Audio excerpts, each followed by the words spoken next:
Morning students, आपण भेटत आहोत भाग क्रमांक 4 मध्ये. आपला पाठ चालू आहे पर्यटन आणि इतिहास. तर या चौथ्या भागामध्ये आज आपण पाहणार आहोत पर्यटनाचा विकास. यापूर्वीच्या भागामध्ये आपण पर्यटनाचे प्रकार पाहिले होते. तर पर्यटनाचे प्रकार लक्षात ठेवायचे. त्याच्यावर 2 मार्कांचा गुणांचा प्रश्न येऊ शकतो. जसं की पर्यटनाचे प्रकार असं चौकोनामध्ये आणि 4 त्याला बॉक्स दिलेले असतील, त्यामध्ये 4 कुठलेही पर्यटनाचे प्रकार तुम्हाला लिहायचे. हा असा प्रश्न SSC बोर्डाच्या परीक्षेत विचारला गेलेला आहे. तेव्हा महत्त्वाचा प्रश्न आहे, लक्षात ठेवायचे. आपल्याला सगळे प्रकार पाठ असले पाहिजेत, लक्षात असले पाहिजेत. तर त्याच्याकडे थोडंसं लक्ष द्या. आता या भागामध्ये आता आपण पाहणार आहोत पर्यटनाचा विकास. तर मुलांनो, पर्यटन हा फार मोठा रोजगार मिळवून देणारा व्यवसाय आहे. मी तुम्हाला सांगितले की आपल्या भारतातल्या एका राज्याचं उदाहरण सांगितलेलं आहे, गोवा. हे अतिशय छोटंसं राज्य आहे महाराष्ट्राच्या सीमेवर आणि कर्नाटक दोघांच्या मध्ये. तर या राज्यामध्ये त्यांची जी अर्थव्यवस्था आहे ती जवळपास पर्यटनावर अवलंबून आहे. म्हणजे तिथं मोठ्या प्रमाणात देशी आणि विदेशी पर्यटक येतात आणि त्यातून प्रचंड असणारं चलन त्या देशाला त्या राज्याला मिळतं. असे काही देश आहेत जसे मालदीव्स असेल, इंडोनेशिया असेल, थायलंड असेल. हे देशसुद्धा पर्यटनावर अवलंबून आहेत. मोठ्या प्रमाणावर पर्यटनाची व्यवस्था त्यांनी विकसित केलेली आहे. प्रचंड प्रमाणात रोजगार निर्माण झालेला आहे.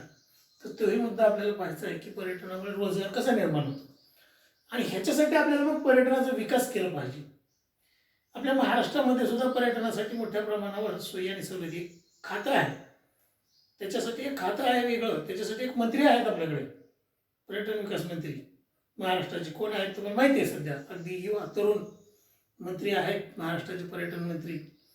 तर त्याचा विकास करण्यासाठी ते प्रयत्नशील असतात. आपल्या महाराष्ट्रामध्ये आणि आपल्या देशामध्ये मोठ्या प्रमाणावर ऐतिहासिक स्थळं आहेत, नैसर्गिक स्थळं आहेत, प्राचीन स्थळं आहेत, अर्वाचीन सुद्धा आहेत.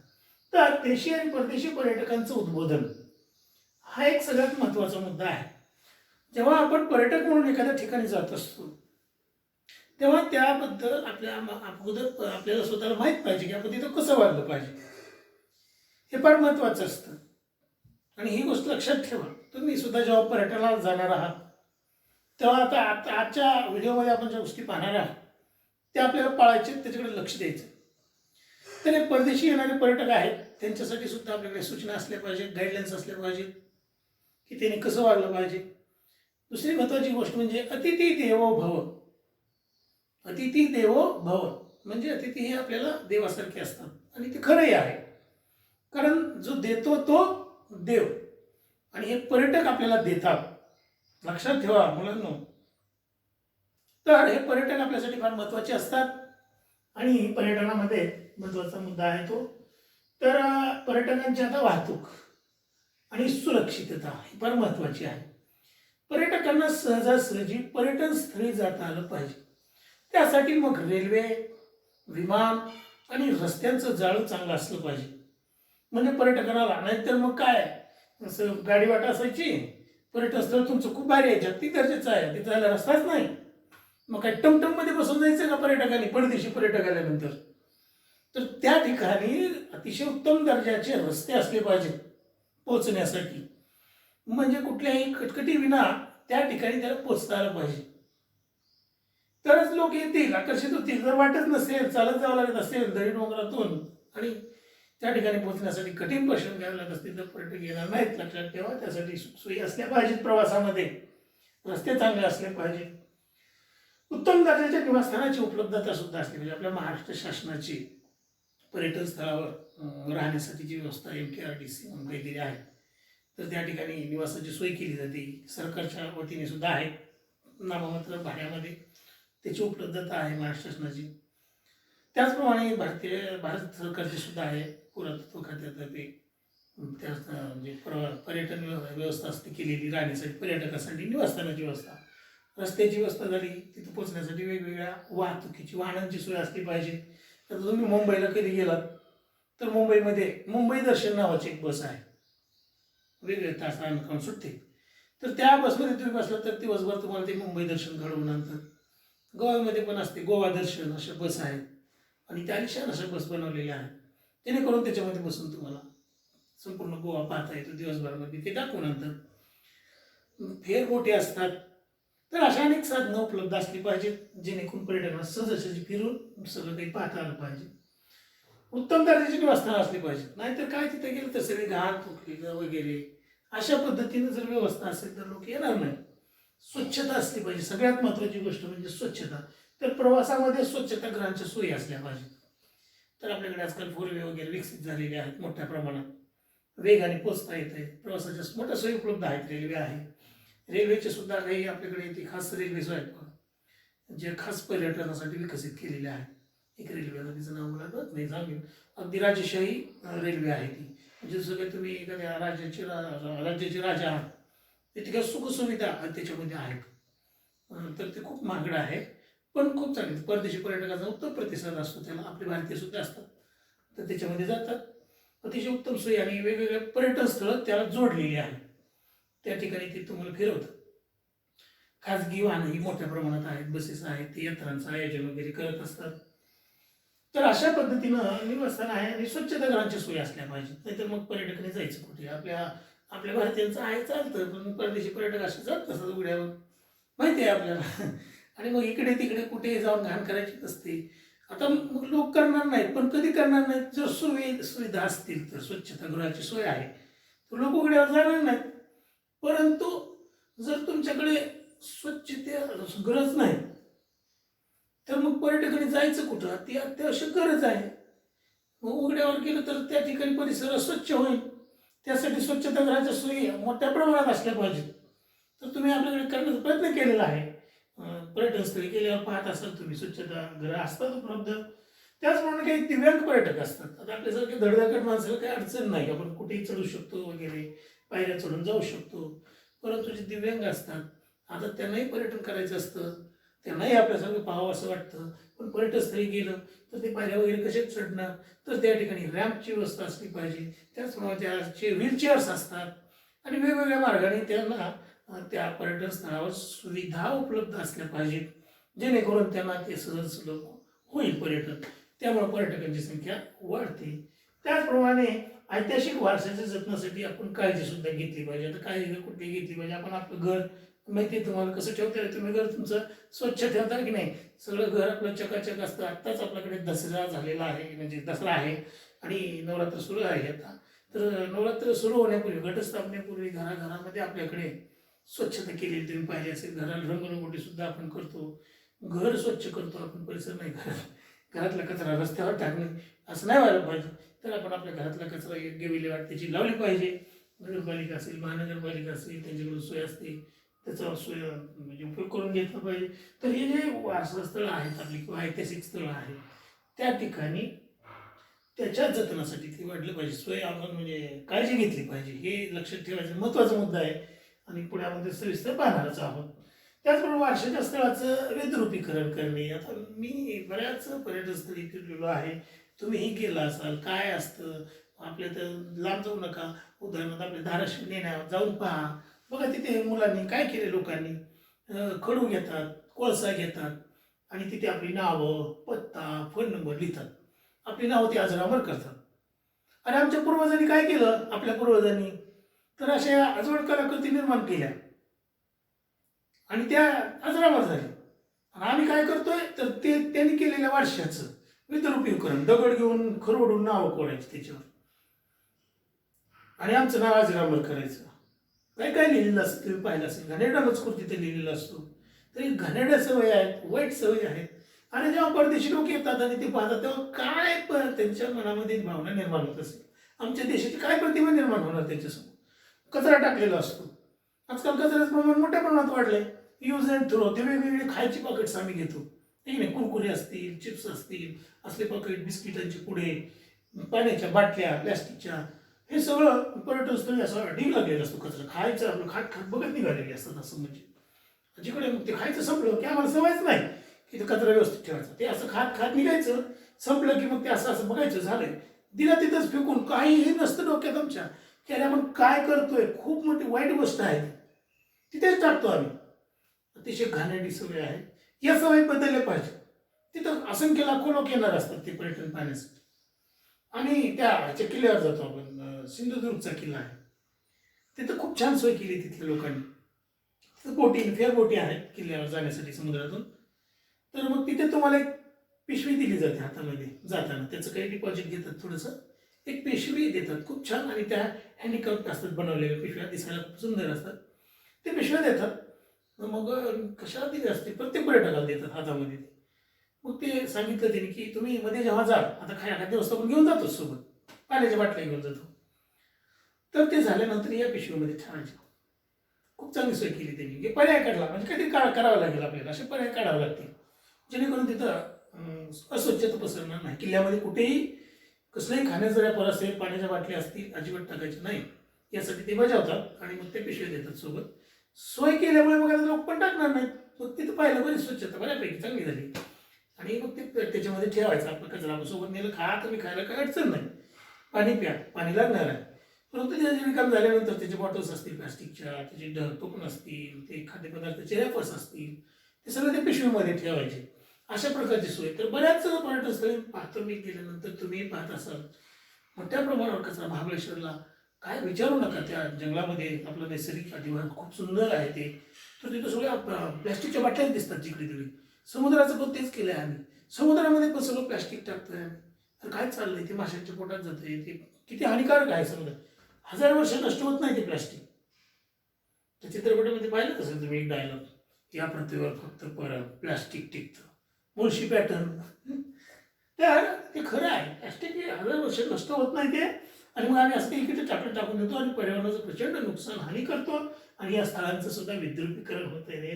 तेव्हा लक्ष द्या त्याच्याकडे. तर भिंतीवर मजकूर लिहिणे असेल, ह्या अशा गोष्टी आम्ही टाळल्या पाहिजेत. अतिशय वाईट सवय अजिबात.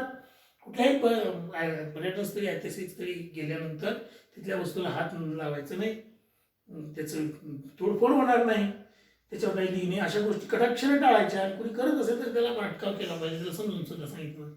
समजून ऐकत नसेल तर मग पुढचा उपाय करायचा. तर हे टाळायला पाहिजे. जुन्या वस्तू असतात काही, त्यांना मग काही लोक असतात हौशी लोक, आपला कलर लावून रंगवतात. नो, ते जसं आहे तसं ठेवलं पाहिजे. तर आपल्या भारतीय पुरातत्व खात्याचा नियम असतो, त्याला ते जशी आहे ती वस्तू ठेवली पाहिजे, त्याला बदल करता येत नाही त्याच्यामध्ये. तर त्या परिसरस्थळी सुविधाचा अभाव असतो बऱ्याच ठिकाणी, आणि या गोष्टी आपण टाळल्या पाहिजेत. सुविधाच नसतात तिकडे, मग टॉयलेटची वगैरे सुविधा नसते. आता साहजिक आहे, मग ते आल्यानंतर लोक काय करतात, मग कुठेतरी आडोशाला इकडे तिकडे जाऊन घाण करतात. आणि अशा ठिकाणी आपण गेलो मग इकडे स्वच्छता निर्माण झाली असते, वास येतो घाणेरडा. मग कसे येतील पर्यटक तिकडे, परदेशी लोक कसे येतील? परदेशामध्ये असं चालत नाही. आपलेच भारतीय जेव्हा अमेरिकेमध्ये जातात तेव्हा तिकडे पाहतात सगळं कसं सुंदर चकाचक आहे म्हणतात. ते चकाचक स्वच्छता फक्त सरकारची जबाबदारी नाही आहे, ती देशातल्या प्रत्येक नागरिकांची जबाबदारी असते. त्या ठिकाणी गेल्यावरती त्या कुठलाही नागरिक तुम्हाला असं रस्त्यावर थुंकताना, कुठेही अस्वच्छता करताना किंवा कागद टाकताना असं दिसणार नाही तुम्हाला. मग आपली भारतीय स्वतः तिकडे गेल्यावर तसे वागतात. तिथलं पाहून वातावरण पाहिल्यामुळे आपण इथे बसतो. तिकडे असं जर अस्वच्छता केली तर तुम्हाला तिकडे प्रचंड दंड आकारला जातो मोठ्या प्रमाणात तात्काळ. मग तिकडे आपले गेलेले लोक खूप काळजी घेतात, असं काही करत नाही. पण भारतात परतताच मनातून उतरताच मग त्याच बाहेर कचरा टाकायला सुरुवात करतात. वाईट गोष्ट आहे, टाळल्या पाहिजेत आपण. तर हे परिसर सुविधा असल्या पाहिजेत, त्याचा अभाव आहे. तर जागतिक स्तरावरच्या महत्त्वाचा, आता आपल्याकडे पर्यटक म्हणजे काय, फक्त देशी पर्यटक येतात असं नाही. विदेशी पर्यटक येतात, इंग्लंडमधून येतात, अमेरिकेमधून येतात, जपानमधून येतात. तुम्ही औरंगाबादला जा कधी, अजिंठा वेरूळला तुम्ही गेलात तर तिथं तुम्हाला जपानमधून, इंग्लंडमधून मोठ्या प्रमाणात पर्यटक आलेले दिसतात. किंवा गोव्याला जा तुम्ही, तिथल्या बीचेसवर तुम्हाला मोठ्या प्रमाणात विदेशी नागरिक आलेले दिसतात. तेव्हा ते जेव्हा येतात ते लक्षात ठेवायचं, अतिथी देवो भव. हे आलेले पर्यटक आपल्याला देवासारखे असतात आणि त्या प्रमाणात आपण त्यांचा सन्मान केला पाहिजे. त्यांना वाटलं पाहिजे वा, अतुल्य भारत, इनक्रेडिबल इंडिया आहे की नाही. तर अशा पद्धतीची भावना त्यांच्या मनात, चांगली प्रतिमा आपल्या देशाची निर्माण झाली. पण आमच्याकडे काय होतं, ते पर्यटक आले की आम्ही सहलीला गेल्यावर पाहिले की एखादा परदेश तो खूप फॉरेनर आला, चालू कराडा घालून त्याला लगे मोकळी. आणि मग त्याला काही बोलतात, मराठीत बोलतात. तो इंग्लंडमधला असतो, लंडनमधला, हे त्याला मराठी हे लाल्या चिडवतात, गमती जमती करतात, काही म्हणतात, हसतात. आणि आपल्याला असं वाटतं की त्यांना कळत नाही. जरी त्यांना भाषा कळत नसली तरी लक्षात ठेवा, तुमच्या हावावरून ते ओळखतात की आपली टिंगल टावाळी करतायत, वाईट गोष्ट आहे. पर्यटकांना अशा प्रकारची वागणूक आपण देता कामा नये. तर त्याच्या सर्वात आपण चांगला व्यवहार केला पाहिजे, वर्तन आपलं चांगलं असलं पाहिजे, जेणेकरून हे पर्यटक पुन्हा पुन्हा आपल्या देशामध्ये आले पाहिजे. त्यामुळे आपल्या अर्थव्यवस्थेमध्ये त्याचा परिणाम होतो. तर ह्या अशा गोष्टी आपण टाळल्या पाहिजेत. त्याचप्रमाणे हे पर्यटक जेव्हा आपल्या देशामध्ये येत असतात तेव्हा आता ती आपली भाषा इथली असेल, मराठी असेल, महाराष्ट्राची आता हिंदी असेल, वेगळ्या भाषा आहेत आपल्या देशामध्ये. ह्या लोकांना त्या भाषा समजत नसतात. मग त्यांना ते समजली पाहिजे. यासाठी आपल्याकडे जर ते स्थळ असते एखादं, समजा उदाहरणार्थ वेरूळचे लेणे आहेत, तर त्याची माहिती पुस्तिका असल्या पाहिजेत आणि त्या आंतरराष्ट्रीय भाषेमध्ये असल्या पाहिजेत. आता जास्तीत जास्त आंतरराष्ट्रीय स्तरावर चालणारी भाषा आपल्याला माहिती आहे इंग्रजी भाषा. तर त्या इंग्रजी भाषेमधून वगैरे त्या असल्या पाहिजेत माहिती पुस्तिका. त्याचप्रमाणे तिकडे दुभाषी वगैरे गाईड्स असले पाहिजेत, त्यांना इंग्रजी भाषा आली पाहिजे. त्याचप्रमाणे त्या भागाचे नकाशे असले पाहिजेत, ते त्यांना उपलब्ध झाले पाहिजे. जर नकाशे असतील तर त्या प्रमाणात ते त्या त्या भागामध्ये जाऊन त्या स्थळांना भेटी देऊ शकतील, पाहू शकतील. त्या स्थळांची माहिती त्याच्यामध्ये आपण दिली पाहिजे. अतिशय प्रशिक्षित असे गाईड असले पाहिजेत, माहिती असणारे प्रशिक्षित, आणि ते दुभाषी असले पाहिजेत. त्यांना वेगवेगळ्या भाषा आल्या पाहिजेत, जसं की इंग्रजी असेल, रशियन असेल, जपानी असेल, चिनी असेल, या भाषा असणारे जाणणारे लोक आपल्याकडे असले पाहिजे. म्हणजे एवढ्या लोकांना काम मिळते लक्षात ठेवा पर्यटनामुळे. एखाद्याने चिनी भाषेचा अभ्यास केला, एखाद्याने जपानी भाषेचा अभ्यास केलेला आहे, तर त्या विद्यार्थ्याला इकडे जॉब मिळू शकतो पर्यटक गाईड म्हणून. आणि मोठ्या प्रमाणात अशा पद्धतीने रोजगार आपल्याकडे निर्माण होत असतो, ते पुढे पाहतोच आहोत. तर अशा प्रकारे या दुभाषी मार्गदर्शक वगैरे असणं अत्यंत गरजेचं आहे. पर्यटन स्थळी गाईड वगैरे असले पाहिजेत. जर ते गाईड नसेल तर जेव्हा हे परदेशी पर्यटक असतील किंवा देशी असतील तर येऊन काय असं फक्त पाहतात, ते काय त्या स्थळाविषयी त्यांना काही फारसं कळत नाही की नेमकं काय आहे. प्रत्येक स्थळाला एक महत्त्व असतं, एक इतिहास असतो, तो त्याला सांगितला पाहिजे, उलगडून सांगितलं पाहिजे, त्या स्थळाचं महत्त्व त्याला सांगितलं पाहिजे. त्यासाठी गाईडची आवश्यकता असते. तर आता आपण पाहणार आहोत ऐतिहासिक स्थळाचं जतन आणि संवर्धन. आता आपण पाहतच होतो. तर तेच की ही जी स्थळं आहेत ही आपलं मिळालेला अतिशय अतुल्य असा वारसा आहे, प्राचीन आपल्या भारतीयांनी दिलेला असेल. तर अशा प्रकारे या वारशाचं जतन करणं आणि ते संवर्धन करणं हे प्रत्येक भारतीयाचं कर्तव्य आहे. लक्षात ठेवा, त्याच्याकडे प्रत्येकाने आपल्याला काय करायचे अशी जर आपण भूमिका ठेवली तर ती घातक आहे. आजपर्यंत या ऐतिहासिक स्थळांचं खूप मोठं नुकसान आपण केलेलं आहे, तोडफोड केलेली आहे, पाडापाडी झालेली आहे, त्याच्यावर खरवडून लिहिलेलं आहे, तिथल्या मूर्त्या पळवलेल्या आहेत, दगड पळवलेले आहेत, पण त्याला पैसे मिळतात मोठ्या प्रमाणात जागतिक बाजारपेठेत. तर हे असं खूप मोठं नुकसान होऊन गेलेलं आहे. पण इथून पुढे जे राहिलेलं आहे त्याची तरी आपण काळजी घेतली पाहिजे, ते जतन केलं पाहिजे, संवर्धन केलं पाहिजे. त्यासाठी काय केलं पाहिजे. एक मोठं चॅलेंज आहे आपल्यासमोर, खूप मोठं चॅलेंज आहे. चोरीच्या घटना घडतात, अनेक ऐतिहासिक वस्तू आहेत त्या चोरल्या जातात त्या ठिकाणी ठेवलेल्या पैशासाठी, थोड्याशा पैशासाठी, कारण त्याला खूप किंमत असते. ते टाळलं पाहिजे. तर त्यासाठी देशातील प्राचीन आणि अर्वाचीन स्थळं आहेत त्यांचा म्हणजे जतन केलं पाहिजे, आपण संरक्षण केलं पाहिजे. आणि त्याला नैसर्गिक संपदा म्हणजे आपल्याकडे समृद्धी लाभलेली आहे आपल्या देशाला. आपला देश एक पृथ्वीच्या विशिष्ट स्थानावर आहे. आपल्याकडे तिन्ही ऋतू अगदी होतात व्यवस्थित, उन्हाळा, पावसाळा, हिवाळा. खूप म्हणजे आपल्याकडे अगदी बर्फापासून ते वाळवंटापर्यंत आणि समुद्र किनारे सगळं काही लाभलेलं आहे भारताला. नैसर्गिक वारसा, हिमालयासारखा उंच पर्वत आहे आपल्याकडे, काश्मीरसारखं जन्नत आहे आपल्याकडे, स्वर्ग म्हणतात काश्मीरला, आहे की नाही. वाळवंट आहे आपल्याकडे जिथं 25-25 वर्ष पाऊस पडत नाही. स्वच्छ सुंदर समुद्रकिनारे आपल्याला लाभलेले आहेत, जंगलं आहेत. तर ही समृद्ध अशी वारसा आपल्या देशाला लाभलेला आहे. आणि त्याचबरोबर आपल्या प्राचीन लोकांनी, आपल्या काळातील देशातल्या लोकांनी प्राचीन सुंदर अशा वास्तूंची निर्मिती करून ठेवलेली आहे. तर हा एक खूप मोठा वारसा आपल्याला लाभलेला आहे. तर जगामध्ये गौरवलेली वारसास्थळं आपल्या देशामध्ये आहेत. जागतिक वारसास्थळ यादीमध्ये असणारी खूप सारी वारसास्थळं आपल्या देशामध्ये एका पाठामध्ये आपण ते पाहिलेलं सुद्धा आहे. कोणकोणती आहेत त्याच्यावर सुद्धा प्रश्न असतो. जागतिक वारसास्थळं तर ते घ्यायचे असतात आपल्याला, मग ते नैसर्गिक असतात किंवा मानवनिर्मित, दोन प्रकारचे असतात. तर त्याच्यामध्ये ताजमहल तुम्ही पाहिलेला असेल किंवा नसेल तर तुम्ही चित्रपटामध्ये किंवा फोटोमध्ये व्हिडिओमध्ये पाहिलेलाच असतो. तर तो अप्रतिम कलाकृती आहे, जगात एकमेव अद्वितीय असणारा तो ताजमहल. ते ताजमहल पाहण्यासाठी जगभरातून पर्यटक आपल्या देशामध्ये येतात. तर त्याचप्रमाणे जंतर मंतर आहे दिल्लीला, तेही पाहण्यासारखं आहे. त्याचप्रमाणे अजिंठा आहे, वेरूळ आहे, हे तर एकमेव अद्वितीयच आहेत जगात, खूप अति सुंदर सुंदर. तर त्या ठिकाणची अजिंठ्याची जी चित्र आहेत, चित्रशैली आहे खूप सुंदर आहे. आजही त्या काळामध्ये काढलेली नैसर्गिक रंगांचा वापर करून बनवलेली चित्र आज आहेत. त्याच्यासाठी प्रोजेक्ट राबवला गेलेला आहे, त्याच्यावर खूप मोठं नुकसान त्या चित्रांचं आपल्या लोकांनी केलेलं आहे, झालेलं आहे. तर त्याच्यासाठी आता मोठे मोठे प्रकल्प राबवले. याच्यासाठी जागतिक म्हणजे संघटना जी आहे त्यांच्याकडून युनेस्को त्याला मोठा निधी वगैरे प्राप्त होत असतो. जपानसारखा देश आहे त्यांनी सुद्धा त्याला देणग्या देतात. कशासाठी? त्याच्या दुरुस्तीसाठी, जतनासाठी, संवर्धनासाठी, आणि भारत सरकार पण देत असतं. सगळ्याचे असे विद्यमाने ते काम चालू असतं. त्यानंतर वेरूळ आहे, घारापूरची लेणी आहे मुंबई बसली. त्यानंतर आपलं छत्रपती शिवाजी महाराज रेल्वे स्थानक, त्याला CST म्हणतात, मुंबईचं पाहण्यासारखं आहे. खूप सुंदर इमारत आहे, इंग्रजांच्या काळामध्ये बांधले गेलेलं आहे. ते अशी सुंदर इमारत आहे. तर ते पण एक वारसास्थळच आहे आपलं जागतिक. त्यानंतर नैसर्गिक वारसास्थळामध्ये आपलं कासपठार साताऱ्याच अप्रतिम आहे. सध्या ते फुललेलं आहे बघा, सध्या चालू आहे. पण आता सध्या पर्यटन बंद असल्यामुळे त्या ठिकाणी जाता येत नाही. तुम्ही याचा व्हिडिओ आपल्या सगळे पाहतात ते कासपठारचा व्हिडिओ खूप आहेत यूट्यूबवर. तुम्ही कासपठार फक्त टाईप करा, खूप सारे व्हिडिओ तिथल्या म्हणजे पर्यटकांनी आणि लोकांनी बनवलेले तुम्हाला पाहायला मिळतील. आणि ते पाहिल्यावर तुमचे डोळे म्हणजे ते निसर्गाचं सौंदर्य पाहून तृप्त होतील. पहा जरूर. तर ह्या पाहण्यासाठी जगभरातून पर्यटक येत असतात. अशा ह्या वस्तू आहेत आपल्याकडे. आणि खूप मोठी यादी आहे याची, खूप मोठी यादी आहे. कन्याकुमारीपर्यंत अगदी हिमालयापासून खूप सारी पर्यटन स्थळं आमच्याकडे आहेत. ऐतिहासिक आहेत, नैसर्गिक आहेत. ते पाहण्यासाठी जगभरातून पर्यटक येतात. आपण काळजी घ्यायला पाहिजे. अशा ठिकाणी आता आपण गेलो तर चित्र काय दिसतं? अतिशय विधारक चित्र बनवून ठेवलं आहे आम्ही.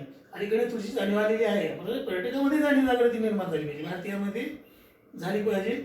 आणि ते करण्याचं कामही सरकारकडून केलं जातं. त्या ठिकाणी सूचना वगैरे लिहिलेल्या असतात, त्या काळजीपूर्वक आपण वाचायच्या आणि त्या वाचून आपण फॉलो केल्या पाहिजे. तर आता तिथं काय चित्र असतं बघा, आपण पाहतो तर हे त्या ठिकाणी गेल्यावर आपल्याला दिसतं भिंतीवर मजकूर लिहिलेलं असतं. मग असेच तुम्हाला सांगितलं, आपली नावं करतात, पत्ते करतात, फोन नंबर लिहितात, आणखी काही वाई घाणेरडे लिहितात. त्यांना ह्यातून काय मिळतं देव जाणे. विकृत आनंद म्हणायचं त्यांना. विकृत आनंद घेणारे काही लोक असतात.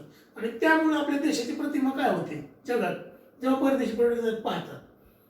किती घाणेरडं वाटतंय ते. विचार करा थोडंसं, चित्र डोळ्यासमोर आणा, कसं वाटतंय. खूप घाणेरडं.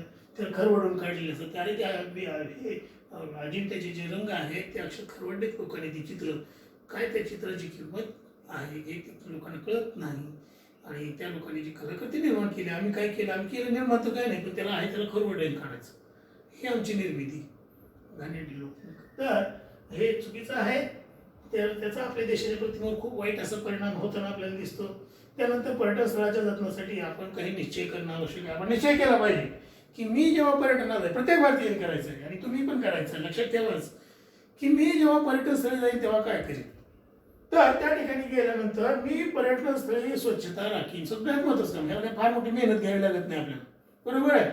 काही करायचं नाही आपल्याला, फक्त स्वच्छता राखायचं. म्हणजे आपण ज्या वस्तू आहेत त्या अशा इतरत्र आपल्याकडे जे कचरा असेल तो फेकायचा नाही. आपल्याकडे एक बॅग ठेवायची छोटीशी.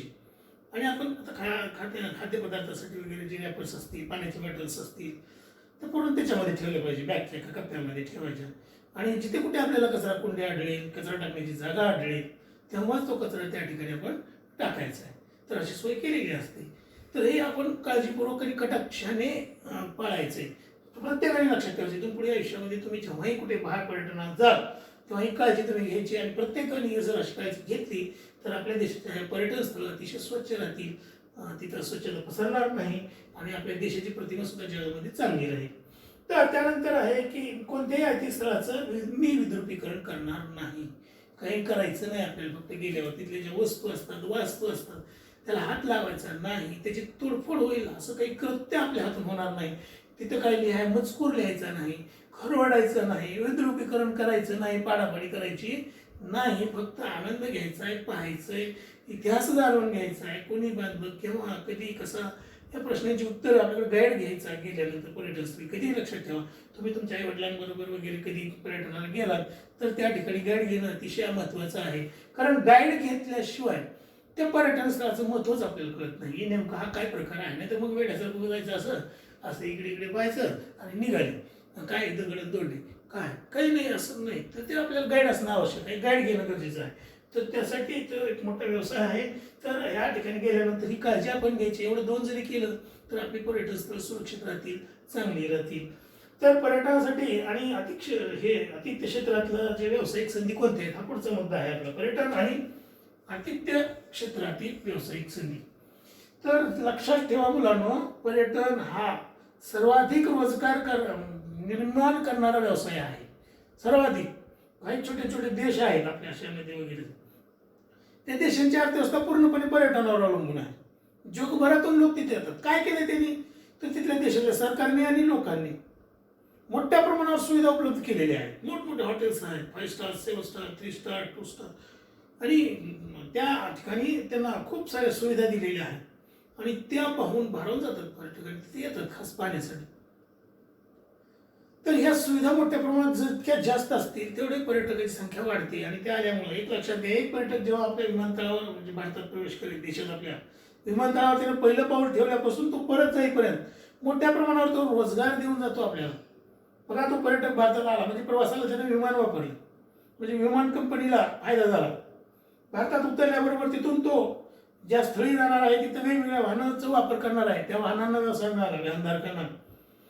तो तिथे गेल्यानंतर पर्यटन स्थळी त्याला निवासाची व्यवस्थेची गरज आहे. म्हणजे तिथं म्हणजे तुमचे जे लॉजेस आहेत, हॉटेल्स आहेत, 5 स्टार असतील, 3 स्टार असतील किंवा साधे असतील, तिथं आपल्याला हॉटेल व्यवसायाला चालना मिळणार आहे. म्हणजे तिथं एक हॉटेल म्हटले की खूप सारे कर्मचारी तिकडे लागतात, म्हणजे असंख्य लोकांना तिथे रोजगार मिळणार आहे. तो इकडे राहिल्यानंतर इकडचे पदार्थ खाणार आहे दररोज, म्हणजे हॉटेल्स चालणार आहे. पर्यटन स्थळी गेल्यानंतर त्याला तिथली माहिती नसणार आहे नेमकं काय आहे, त्याला काय माहिती. त्या ठिकाणी आपल्याकडे गाईड म्हणजे मार्गदर्शक असणार आहे, जे दुभाषी असणार असते, जसे की आपली भाषा आणि इंग्रजी भाषा किंवा आणखी रशियन असेल अशा भाषा जाणणारे लोक, त्याला रोजगार मिळणार आहे.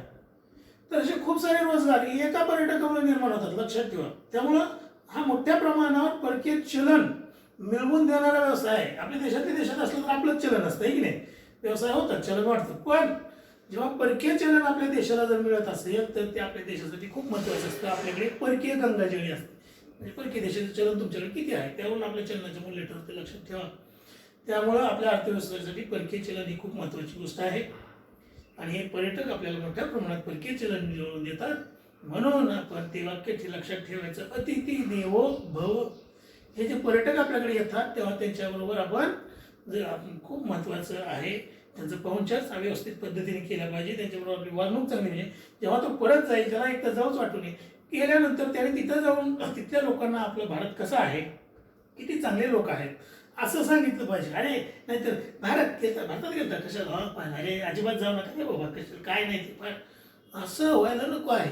आपली प्रतिमा खराब नको व्हायला जगभरात आणि मग कोणी येणार नाही आपल्याकडे लोक, तेव्हा आपली प्रतिमा चांगली राहिली पाहिजे, लक्षात ठेवा. म्हणून प्रत्येक भारतीयाने याची काळजी घेतली पाहिजे. हा कायमस्वरूपी व्यवसाय आहे, कधीही बंद होणारा नाही, मोठ्या प्रमाणात चलन मिळवून देणारा व्यवसाय आहे. पर्यटक आल्यापासून जाईपर्यंत आताच मी तुम्हाला सांगितलं, त्याचप्रमाणे बाजारपेठाचा विस्तार होतो. हा, पर्यटक आल्यानंतर काही रिकाम्या हाताने जात नाहीत, त्यांना आवडणाऱ्या वस्तू ते विकत घेतात आणि मग त्या वस्तू बनवणाऱ्या लोकांनाही आपल्याकडे रोजगार मिळतो. मग त्यांनी काय असते, खाद्य उद्योग असू दे, ग्रामोद्योग असू दे, कुटीर उद्योग असू दे, खूप सारे उद्योग आपल्याकडे आहेत. त्या लोकांना मोठ्या प्रमाणात रोजगार याच्यातून मिळतो, लक्षात ठेवा. मोठ्या प्रमाणात ती वस्तू खरेदी करतात, अशा वस्तू आपण निर्माण केल्या पाहिजेत. तर या उद्योगांना प्रोत्साहन मिळतं, खरेदी विक्रीमध्ये वाढ होते, उद्योग वाढतात, वेगवेगळ्या खाद्यपदार्थांची व्यवस्था वाढतात. तर त्यानंतर हस्तकौशल्याची वैशिष्ट्ये म्हणजे ते उत्पादनं वाढवते, त्याच्यामध्ये हाताने बनवणाऱ्या वस्तू असतात, ते आवर्जून पर्यटक विकत घेतात, आकर्षक असतात दिसायला. आपण सुद्धा पर्यटन स्थळी गेल्यानंतर काही ना काहीतरी विकत घेतच असतो आणि त्यातून त्या लोकांना तिथे रोजगार मिळतो. तर अशा प्रकारे रोजगारामध्ये या पर्यटनामुळे मोठ्या प्रमाणात वाढ होते. आजच्या या भागामध्ये आपण महत्त्वाचे मुद्दे पाहिलेले आहेत पर्यटनाचा विकास. तेव्हा लक्षात ठेवायचे सगळ्यात महत्त्वाचे एवढं शिकलो आपण ते पाठ पाहिला आहे आणि परीक्षेत उत्तरं लिहिली म्हणजे झालं असं नव्हे. तुमच्या जीवनामध्ये ह्या गोष्टी फार महत्त्वाच्या आहेत. तुम्ही भारताचे नागरिक आहात, तुम्ही कधी ना कधी पर्यटनाला जाणार आहात आणि आत्ता आजच्या तासामध्ये मी तुम्हाला ज्या गोष्टी सांगितलेल्या आहेत तर कधी विसरायच्या नाहीत. पर्यटन स्थळी गेल्यानंतर काय काळजी घ्यावी हे लक्षात ठेवायचं आणि त्याप्रमाणे आपली वागणूक वर्तणूक असली पाहिजे. ह्यासाठी हा पाठ महत्त्वाचा आहे, लक्षात ठेवा. फक्त 10वी बोर्डाच्या परीक्षेत चांगले गुण मिळवले म्हणजे आपण हा पाठ नाही, फक्त प्रश्न उत्तर लिहिण्यासाठी हा पाठ आपल्याला पाहायचा नाही, तर त्या आपल्या जीवनामध्ये या गोष्टीचा अंगीकार आपल्याला करायचा आहे. तर अशा प्रकारे आजचा जो आपला व्हिडिओ आहे भाग 4 हा पूर्ण झालेला आहे. पुढच्या भागामध्ये आपण पुढचा भाग पाहूया. धन्यवाद.